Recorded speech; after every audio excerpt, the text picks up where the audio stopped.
Hear the whisper of reeds as the first seeds are pressed into the earth.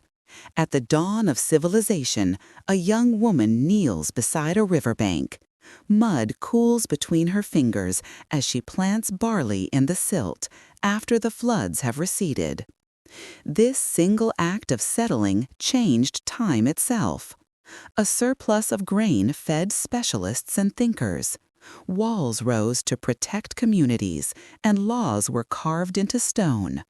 Along the world's great rivers, granaries stood beside courts, and the first stories explained the cosmos. Writing was born to count what power stored. From these hubs, rulers stretched their reach, claiming divine right as roads tied distant villages to gleaming capitals. When drought, war, or weak airs caused empires to crack, the patterns of civilization endured.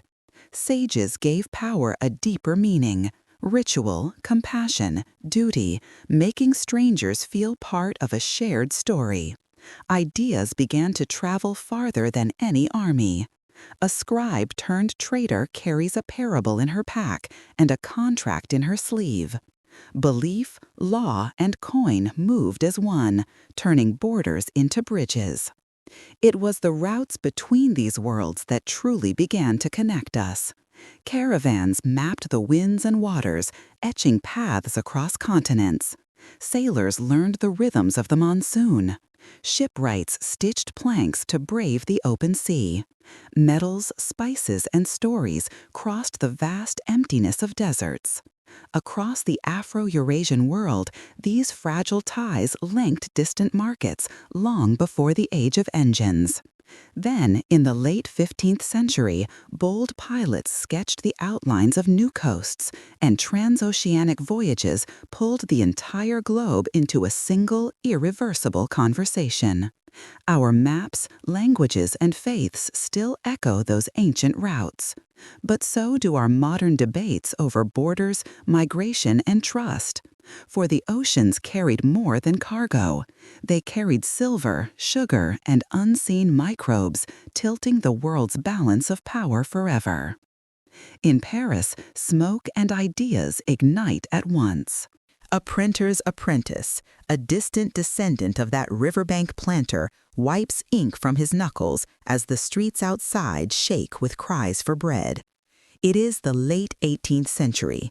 In a lecture hall, a spark of electricity jumps. In an alley, a pamphlet changes hands faster than a rumor. Experiments began to question kings. Proclamations, since 1789, claimed rights for the common person. The nation-state stirred awake. Soon, factories hummed through the night, and life was reshaped by wages, unions, and the clock. Steam and steel pulled entire villages toward cities they did not build. Decades later, a farm boy in a trench tastes metal in the rain. The world tilts on its axis in 1914. Factory thunder became artillery thunder, and letters home shrank to whispered prayers. Total war and genocide tore apart borders and families. By 1945, old empires were limping toward their end. A school teacher on a coastal salt flat lifted a pinch of salt in an act of defiance that challenged a crown. From partisans in forests to strikers on the docks, small acts of resistance kept hope alive. In the aftermath, as new flags were raised over scarred lands, a question lingered: who owns tomorrow? In a dim dorm room in the 1990s, a student clicks onto a glowing screen and hears a voice from an ocean away. The Cold War's ice freezes and thaws. Civil rights movements march for justice.